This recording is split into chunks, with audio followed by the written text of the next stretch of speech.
First and last name? My first name is Jesse. My last name is Snodgrass. Have you ever sold drugs at Chaparral High School? Nope. You never sold drugs to any students there? No, sir. No? Okay.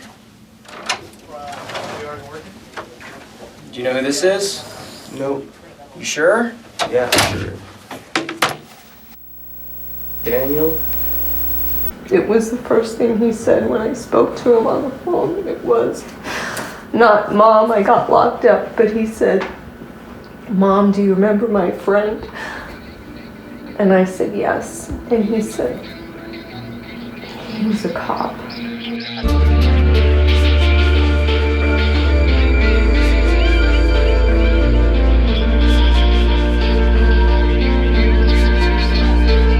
The war on drugs is still going strong in America. Even though states like Colorado and Washington have legalized weed, federal grants still reward local police departments based on the sheer numbers of drug arrests they report, incentivizing local cops to target the most vulnerable. On December 11, 2012, 22 high school students were arrested in Temecula, California, a sunny suburb just east of LA. It was the culmination of what authorities called Operation Glasshouse, a 21 Jump Street-style undercover sting. Adult police officers posed as students in 2 high schools. They went to class, did homework, and tried to get kids to sell them illegal drugs on campus. This is the story of Jesse Snodgrass, an autistic teenager who was one of the students arrested that day. At the beginning of his senior year, Jesse thought he'd made a new friend, a fellow student named Daniel Briggs. But this friendship was a sham. Daniel Briggs was in fact Deputy Daniel Zipperstein, a cop in his mid-20s. Ever since his arrest, Jesse has suffered from PTSD, so he didn't want to talk to us on camera. But he wants his story known. His parents, Doug and Catherine Snodgrass, welcomed us into their home to talk about how Operation Glasshouse affected their son and what they're doing to fight back. This is the story of how the war on drugs preys on the most vulnerable. Did Jesse have many friends growing up? Well, that's always been a big challenge for Jesse. He has no friends. Senior year, he made a new friend, right? Yeah, it was huge progress. We felt it was a milestone in Jesse's life. It seemed like a godsend to us. On one of the very first days of school, Daniel asked Jesse to get him some marijuana. So you do know who that is? Yeah. Do you know his name? Daniel Briggs. Have you ever sold Daniel Briggs drugs? We know that you've sold drugs. But I just gave him some because he was just all like, "I need this." So Daniel asked Jesse to get him some marijuana. He also gave him some money, $20 to get it for him. Jesse didn't know where to get it. I started texting him relentlessly, making requests, bugging him. He agonized over this for some time. He decided to go to a dispensary, a marijuana dispensary, and he found some guy who Jesse says he thinks was a homeless guy who was near there, and he gave him the $20 and got a very small amount of marijuana for it. And that's what he supplied to Dan. He was charged with 2 felony counts of selling marijuana. Oh, there it is. Yep. That's the amount of weed. Mm-hmm. Ha! $20, 0.6 grams. That's outrageous. I think he was really worried about how am I going to do this, because if I don't, I'm going to lose my friend. His only friend. He was desperate. This is the beginning where he just sort of starts to retreat, and it's really hard to get his attention. You would kind of clap your hands loudly in front of him and he wouldn't even flinch. At around age 2, his speaking just stopped. He just stopped. Being aware of things is just not here. You'll start noticing he's looking away from the camera almost all the time, where he would just sit in the corner by himself and kind of wave his hand in front of his face like this for hours. His behavior was becoming more and more isolating. I went out of my way to find him play dates. Kids would come over and I would make sure they'd have a really good time, because I'd want to kind of encourage any friendships. That would be one time only. I don't think he'd ever have more than one play date. Did you at all feel like the betrayal that ended up happening with the undercover cop was kind of like there's echoes of various things that happened through his lifetime? Absolutely. Well, it was the biggest betrayal, but it was one more, you're right. He wasn't even upset at being locked up. He was just so upset that this person betrayed him. And he said, Mom, I was only trying to help him. I thought I was doing the right thing. And that people who do this are viewed as heroes, that's beyond me. Well, what seems almost so insidious about it is that he was reacting out of empathy, that he was showing it by his actions. He was trying to help out a friend. Yeah. Which I suppose for his condition is quite remarkable. Yeah. Yeah, that was, for him to be able to do that was, would be considered a breakthrough under normal circumstances. He was being bullied for being different. The word retard was used at him a lot. He still reacts really strongly to that word. In response to all this bullying that was happening, he was trying to make himself unapproachable. He cut his hair off, cut it real short to like a buzz cut, started wearing, t-shirts with like Metal Militia type logos. Gave him a tough guy persona. Most of the students knew Dan was a narc. On campus, his nickname was Deputy Dan because he was always asking for drugs, always asking, where I can get this, and if he would jump into conversations just asking for drugs. Did Temecula have any sort of history as being kind of like a drug town, like where kids get high all the time? Not that we've ever heard of. Temecula was named the second safest city in America.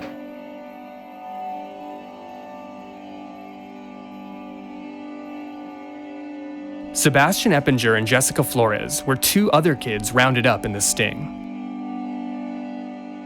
It was my junior year, and I met this guy in my 6th period class. His name was Daniel Briggs, the last name he was going by. I started hanging out with him at break and lunch and all that.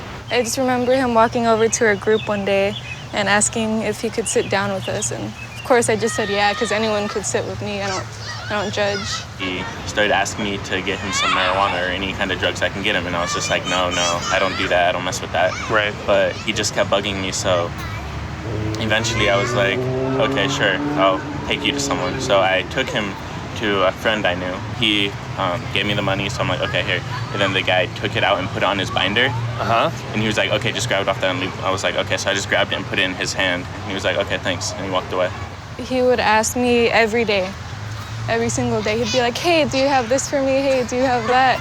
And I'd be like, I guess so. I just decided, okay, well, I guess I should bring some so I could make some money off of him. He would always text me and be like, oh, can you bring me some tomorrow? I'm like, no, I don't have any at my house. I'm not a drug dealer, I don't have anything. Did he seem like a student? We'd sit at a dance class. And they would leave the door wide open because it gets sweaty in there. They'd be dancing in their booty shorts. Some of them would come outside and walk around occasionally. And I remember him looking over and just saying to our little group, he was like, damn, look at the ass on that one. She was probably 15 years old, so. What was it like when the bust went down? I was in my house sleeping. These gang unit cops, there's 7 of them, came in my house and they had all these bulletproof vests on and everything. They picked me up out of my bed. They get up and they put me up against the wall and they started patting me down. But I was only wearing my underwear, so they pulled down my underwear, kind of are you hiding any knives? I was like, I'm sleeping. I'm like, I don't sleep with a knife. I was in my Algebra 2 class. All of a sudden, these huge officers with their vests on and the full gear and everything, they come in and they're like, oh, where's Jessica? And they grabbed me. They took me out the door. They pinned me to the wall, handcuffed me. The students were just staring at me. So I turned around and said, bye. That was all over the news that night. With a really bad headline. Riverside County Sheriff's deputies have smashed an illegal drug ring operating out of 3 high schools in Temecula. 22 students were taken into custody. It was 21 Jump Street. Deputies say during the investigation, they seized all types of drugs, meth, cocaine, LSD, and ecstasy. Chaparral High School also had students escorted by police off campus. This picture shows one of 5 arrests made there. They broke up a drug ring in high schools. That's what they called it. So that's what they called That's it. what they called a kid buying a gram of marijuana for his supposed friend. They called it a drug ring. Yeah. Yes. That seems kind of desperate. I mean, that's clearly not a drug ring. It's just kids being kids. At what point did you put it together and, knew that Deputy Dan was actually a deputy? When they first brought us into the interrogation room, they were asking us questions, and then he just walked in his full uniform. Really? Yeah, and I was like, okay. I'm like, do you have a younger brother? Or, like, what's up with that? I thought, oh, so you're in trouble too? But then he wouldn't answer me. So he just stood there like one of those British officers, you know, with the big heads. Yeah. He just stood there looking straight the whole time, didn't say a word, didn't turn to look, nothing. They treated us like we were hardened criminals that were like a menace to society and all that. That's what the DA was saying when we were in court. And he was saying that I was trying to sell him meth and I was offering all these different kind of drugs. And it's like, I don't even know where to get that. I've never even mentioned that to him. That wasn't even the person that like brought it to him. I brought him to someone and he saw them take it out and put it on their body. I pretty much just touched it and gave it to him. They didn't even target that person. They targeted me. He probably thought, oh, this guy looks like he would have drugs, so I'm just gonna go after him and just keep bugging him. I'm just gonna make him have drugs. After taking him in and being so nice. Like, we don't have that many friends, and so we're pretty much like, we trust everyone. We're like just trying to make another friend because I had no one to talk to. So he's like picking on the loners or something. Yeah, kind of. Yeah, because I was a loner too, so Yeah. I guess he was picking on the loners actually. Trying to make his job easier. What a dick. I know. Everyone seems to know immediately that Jesse has some sort of neurological issues. You know, it's really obvious to people. And he knew that Jesse was on medication too, because he even asked Jesse to sell him his medication. Did you know Jesse Snodgrass? While we were in the holding cells in juvie, I just remember him sitting there. He looked so sad, just his face was pale, just looking at the ground. And everyone in the cell was like, wow, they would really do that to a kid like that. 22 kids were arrested as part of this drug sting.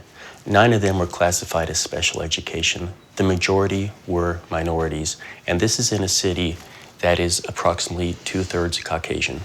It seemed like there was a real need to get numbers. These might have been the easiest targets. And one thing that they consistently have trouble answering is to be able to properly define entrapment. That always gives them a lot of trouble.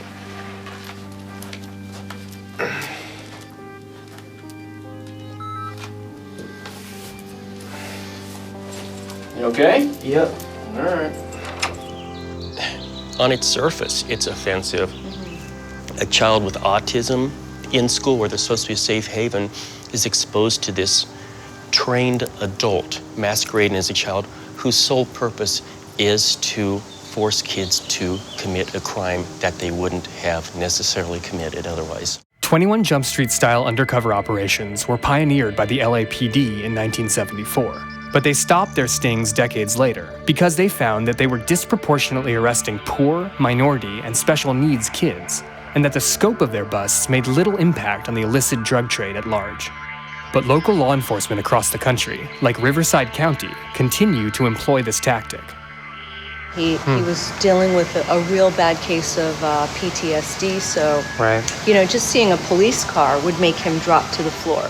There's an opportunity to save a countless number of kids from this happening to again. We reached out to Temecula Valley Unified School District and to the Riverside County Sheriff's Office a number of times, but they declined to comment on the story.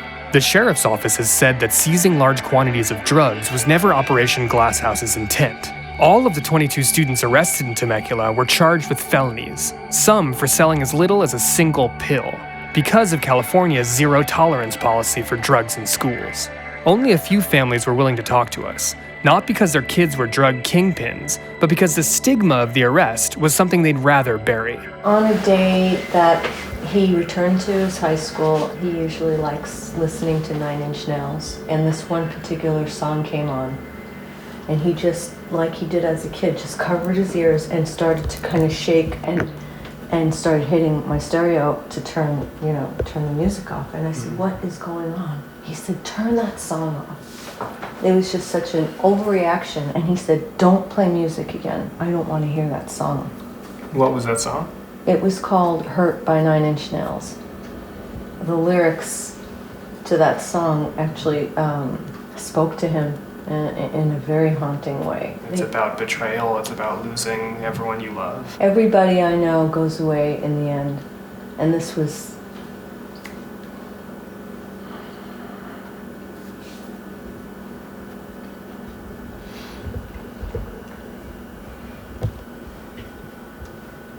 That was just the story of his life when he was younger.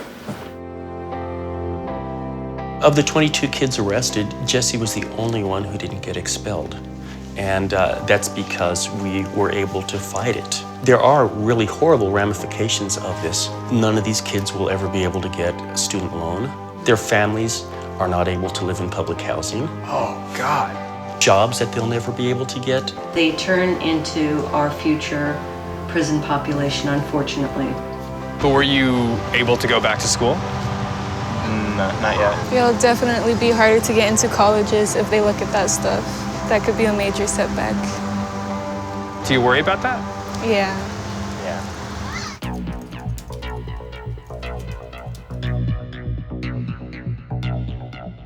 My name is Steve Downing.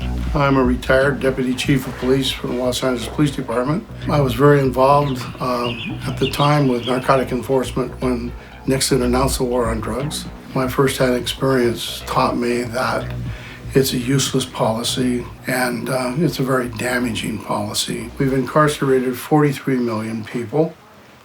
We've ruined hundreds and hundreds and hundreds of lives, thousands of lives, by branding people as drug users. We've denied thousands of young people the opportunity to go to school through Pell Grants. With the prohibition of drugs, we've diverted our law enforcement and criminal justice resources away from public safety matters.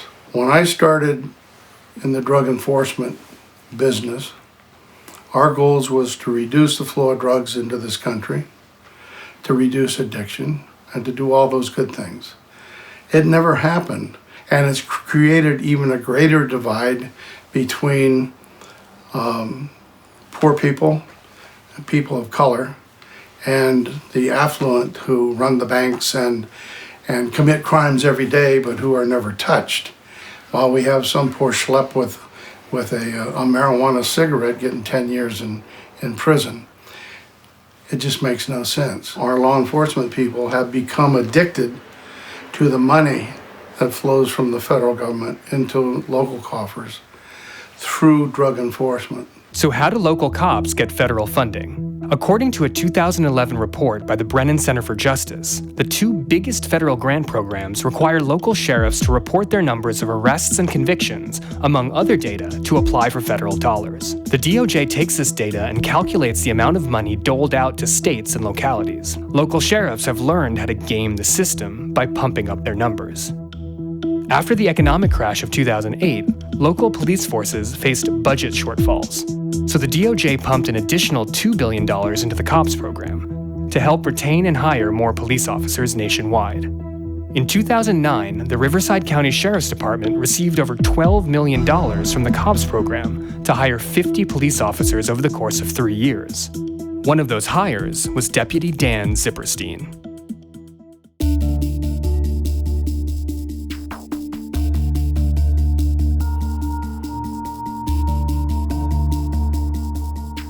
The Riverside County Sheriff has an operating budget of about $500 million a year, but they're actually facing a shortfall.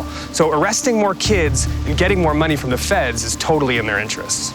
So this compound for the Riverside Sheriff's Department is pretty swank. Palm trees and kind of this like curved modernist architecture, and it's spotless. And this is all taxpayer money that basically funds this kind of stuff.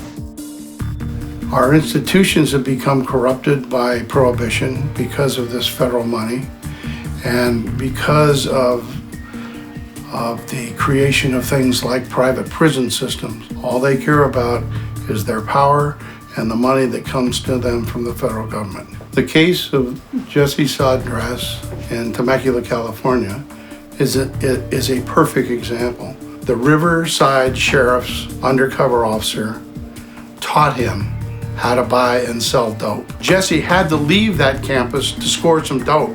He couldn't find it on the campus. That tells you right there, there's no reason for the police to be undercover on that campus. They come in like stormtroopers because that is the culture that the drug war has brought to law enforcement. And that's exactly what they did in Jesse's case. And that's what happens in all of these school stings. They slap down the kids that are the weakest. You don't see them going after the bank president's kid. They don't ever get him. They get the minority kids and they get the autistic children. They allowed those undercover police officers to review these children's files. So they knew going in, Jesse Snodgrass was a special needs student. They knew that they could manipulate him and get an arrest. And now Jesse Snodgrass's arrest gets to go on the chalkboard. It gets to go in that next federal report, and it gets to be part of what is going to bring the Riverside sheriffs hundreds of thousands of dollars in new grants. Jesse had one thing going for him, a set of parents that said, I didn't send my child to school to learn how to buy and sell dope. They do it every year. They've done it, I believe it's 4 years in a row now. It happened again this last year. And during this, they actually got a special needs student who was 15 for selling one Vicodin pill of his own Vicodin pills for $3. We expect to stop this practice, first in Riverside County, and then we want to see that happen nationally. We want what happened here to be so well known that anytime an administrator is approached by any police department about doing this, we want administrators to know that if they accept drug stings in their schools, they could personally be sued. If you abuse children, though, shame on you. If you abuse our children, God help you. We are suing Temecula Valley Unified School District. This was left the day after an article first appeared in the Press Enterprise newspaper. The very next day, we received this voicemail. Yes, this message is for Mr. and Mrs. Snodgrass. This is Senior Deputy District Attorney Blaine Hopp, Riverside County DA's office calling. Mr. and Mrs. Snodgrass, I read what it is you had to say about Operation Glass House to the newspaper Press Enterprise. Sarah Bird's reporting.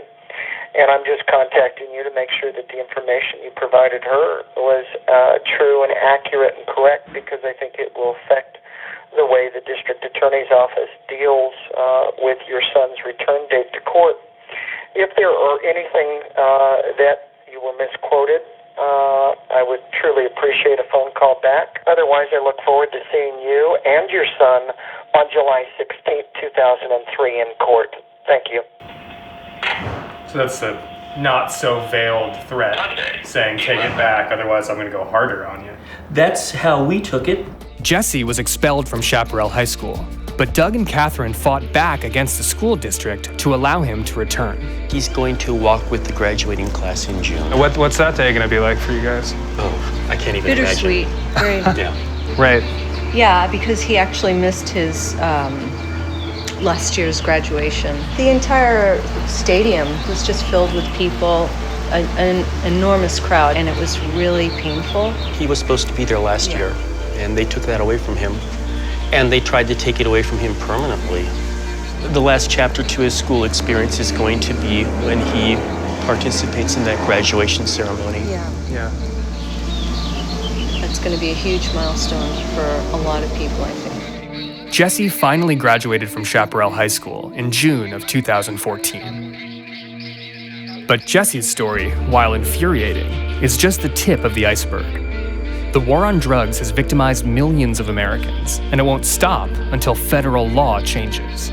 Full-scale legalization may be right around the corner, but cops are still zealously pursuing a war that makes them rich, reinforces institutionalized racism, and preys on the most vulnerable. Are these the last squeals of a dying regime fattened by prohibition? Or will the war on kids get worse before it gets any better?